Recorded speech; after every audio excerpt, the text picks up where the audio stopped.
अगर सही तरीके से फ़ायदा नहीं पहुंचा सकते तो नुकसान भी ना पहुंचाएं। मुसलमानों को इत्तेहाद का चॉकलेट दिखाकर अपनी दुकानें चलाना है या फिर मुसलमानों की फलाह व बहबूदी के लिए कुछ काम करना है। अस्सलामु अलैकुम वरहमतुल्लाहि वबरकातुहू। मेरा नाम दौलत ख़ान, मैं सूफ़ी इस्लामिक बोर्ड के ज़रिए से आप तमाम लोगों को एक बात रखना चाहता हूँ। जैसा आप तमाम लोग जानते हैं कि मुल्क के हालात इस वक्त जो हैं बड़ी ही गंभीर हालात से गुज़र रहे हैं और मुसलमानों के ऊपर ज़मीन को तंग किया जा रहा है। और इस हालात के बीच में भी मेरा सबसे बड़ा जो सवाल है वो हमारी इस कौम के मिली तंजीमों से है, चाहे वो सदाए इत्तेहाद हो, मिली काउंसिल हो, कर्नाटका मुस्लिम मुत्तहिदा महाज हो, इमाम काउंसिल हो या फिर कोई भी दूसरी तंजीम जो अपने आप को मुसलमानों की रहबर या मुसलमानों के कायद बताते हैं। तो इन लोगों से मेरा एक सबसे पहला सवाल जो है,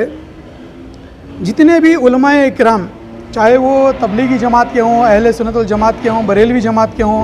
अहले हदीस के हों, शिया के हों,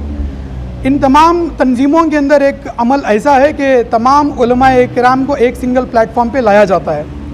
मगर मुझे इन लोगों के ऊपर हंसी आती है जो उलमाए इकराम एक दौर के उलमाए इकराम थे जिन्होंने इनकलाब लाया था हिंदुस्तान को आज़ाद दिलाने के लिए,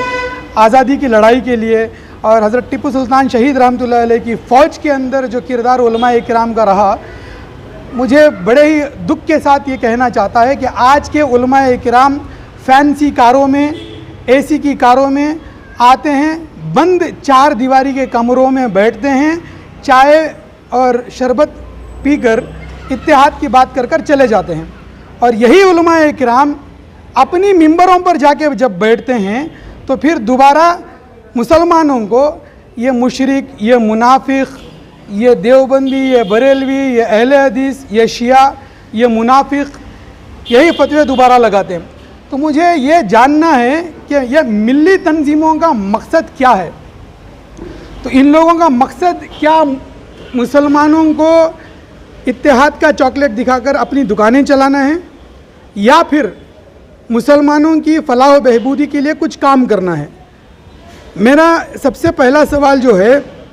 सदाए इत्तेहाद के एक रुकन जनाब मुजाहिद बाबा से कि उन्होंने कुछ स्टेटमेंट्स ऐसे दिए जो मुझे भी बहुत सुनकर दुख हुआ। उनके स्टेटमेंट्स ऐसे थे, वो पर्सनली बहुत सारे लोगों को अटैक करते हैं, चाहे वो कर्नाटका के नए हाल ही में जो मुंतखब किए गए चेयरमैन साहब हैं मौलाना शाफी सादी साहब, चाहे वो रहें या फिर दूसरे कोई भी कौमी रहबर हों, चाहे वो ज़मीर अहमद साहब हों, कोई भी हों। मुजाहिद बाबा क्या करते हैं, एकदम उठाकर पर्सनली लोगों पर अटैक करते हैं। तो मैं ये जानना चाहता हूँ, क्या एक तंजीम का जो अपने आप को इत्तेहाद की एक मिसाल देने की कोशिश करती है, क्या ऐसी तंजीम का रहबर मुसलमानों के कायदीन के ऊपर ऐसे कीचड़ उछालेगा तो सही रहेगा? मुजाहिद बाबा की चंद बातें मुझे गलत लगी और मैं यहाँ पर मेरा प्रेस कॉन्फ्रेंस करने का ये मकसद नहीं है कि मैं किसी की तायीद करूँ या फिर किसी को बुरा भला कहूँ। सिर्फ मैं इतना दिल दुखा मेरा, क्योंकि ये हमारी कम्युनिटी के लिए एक बहुत बड़ा प्रॉब्लम है। क्योंकि अगर यह मुसलमानों की कम्युनिटी को अगर सही तरीके से फ़ायदा नहीं पहुँचा सकते तो नुकसान भी ना पहुँचाएँ। सिंपल सी बात यही है। मुजाहिद अली बाबा ने वक्फ बोर्ड के जो चेयरमैन साहब हैं उनको उन्होंने चोरमैन कहा। किस बेसिस पर कहा, किस बुनियाद पर कहा, वो तो मुझे नहीं मालूम। अब मेरा ये कहना है कि अगर मुजाहिद बाबा को परेशानी है वक्फ बोर्ड से, क्योंकि जिस तरीके से मुसलमानों की कम्युनिटी के अंदर, हमारे अंदर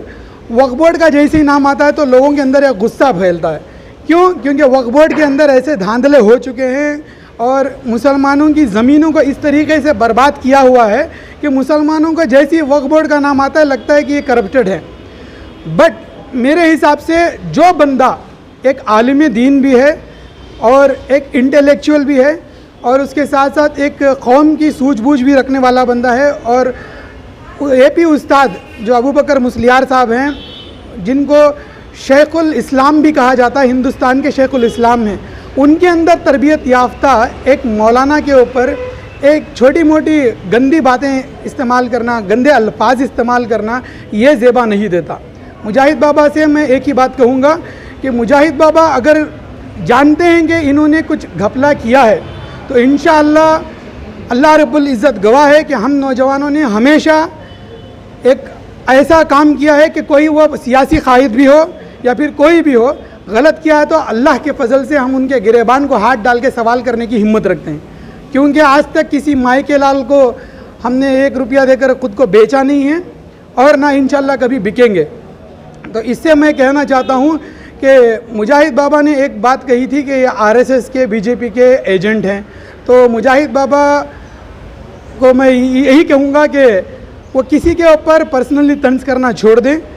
रही बात बीजेपी की या आरएसएस की, तो कांग्रेस बीजेपी की माँ है, तो आप खुले अल्फाजों में कांग्रेस की हिमायत करते हैं और ना ही मैं किसी पॉलिटिकल पार्टी से मुंसलिक हूं और ना ही मैं किसी पॉलिटिकल पार्टी को साथ देने की कोशिश करता हूं। हाँ, मेरा ये है कि अगर कौम को किसी पॉलिटिकल पार्टी से फ़ायदा है तो इंशाअल्लाह उस पॉलिटिकल पार्टी को जिस जिस इलाके में उन्हें मजबूत करना है हम इंशाअल्लाह मजबूत करेंगे, वो पॉलिटिकल पार्टी कोई भी हो। अगर किसी पार्टी के ज़रिए से मुसलमानों को नुकसान हो रहा है तो इंशाअल्लाह रब्बुल इज़्ज़त की कसम हम उस पॉलिटिकल पार्टी की जड़ें खोखले कर सकती हैं और उनको घुटनों तक लेके आ सकते हैं। मुजाहिद बाबा की एक बात मुझे याद आ रही है, जब दादा के पहाड़ का इशू आप तमाम मुसलमानों को मालूम है, दादा के पहाड़ का इशू मुसलमानों का इशू है, पॉलिटिकल इशू नहीं है। जिसको संघ परिवार के कुछ लोग उसको पॉलिटिकल एंगल देने की कोशिश कर रहे थे, तो हम नौजवानों ने एक मुहिम छेड़ी जिसकी वजह से हुकूमत की तरफ से और अदालत की तरफ से ये एक सवाल किया गया था कि जिन लोगों को इस पर एतराज़ है वो अपने तरफ से नॉमिनेशंस फाइल कर सकते हैं, अपने जो भी ये हैं उसको फाइल कर सकते हैं। तो जो सैयद साहब हैं दादा की पहाड़ के, वो बड़े परेशान घूम रहे थे क्योंकि वही एक अकेले डिफेंडेंट थे इस केस के लिए। तो हमने सोचा कि मुसलमानों की चीज़ है तो मुसलमानों का ये हक़ है और ये फ़र्ज़ है कि तमाम सामने आएँ, आकर इस अपनी चीज़ को लड़कर हुकूमत से अपनी जो हक़ है उसको वापस लें। सर, आपको क्या लगता है जो इल्ज़ाम आप लगा रहे हैं मुजाहिद अली बाबा पर और ये भी कह रहे हैं कि बीजेपी आरएसएस जो आप इशू हो रहा है जी, ये अनवर मनी पहाड़ी और शाफी सादी के बीच की आपसी ये है जिसको तूल दिया जा रहा है? मैं बिल्कुल यही कहूँगा कि क्योंकि मैं एक गवाह हूँ, जब मैंने दादा के पहाड़ के इशू को उठाया और नौजवानों को मैंने इकट्ठा कर इसके ऊपर एक मास साइनिंग का कैंपेन करा, तो उस वक्त मुझे मुजाहिद बाबा का फ़ोन आया और मुजाहिद बाबा जो हैं अनवर मानपाड़ी के घर जाकर मुझे फ़ोन करे और कहा कि इस मसले में तुम हाथ मत डालो क्योंकि ये आरएसएस और बीजेपी का मसला है। तो मैं मुजाहिद बाबा को उस दिन भी यही बोला था और अनवर मानपाड़ी साहब को भी मैंने यही कहा था, ये मसला आरएसएस का, बीजेपी का या किसी के बाप का नहीं है, ये मसला मुसलमानों के हक़ का है। तो मुसलमानों के हक़ के लिए लड़ना हमारा अव्वल फरीज़ा है। तो मुजाहिद बाबा इससे मुत्तफ़िक़ नहीं थे और ना ही अनवर मानपाड़ी साहब इससे मुत्तफ़िक़ थे।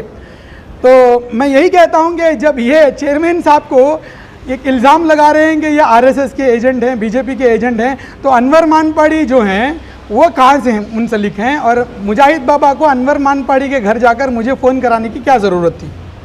सिंपल सी बात है। मैं मुजाहिद अली बाबा की बहुत इज़्ज़त करता हूँ क्योंकि वो अपने दिल के अंदर एक दर्द भी रखते हैं कौम का, मगर इनका जो रद्द अमल है, ये रद्द अमल हमें इनसे एक्सपेक्टेशन नहीं था, क्योंकि जिस तरीके से हमने आज तक वक्फ बोर्ड के अंदर देखा, मेरा ख़ुद का ज़ाती पर्सनल एक्सपीरियंस है,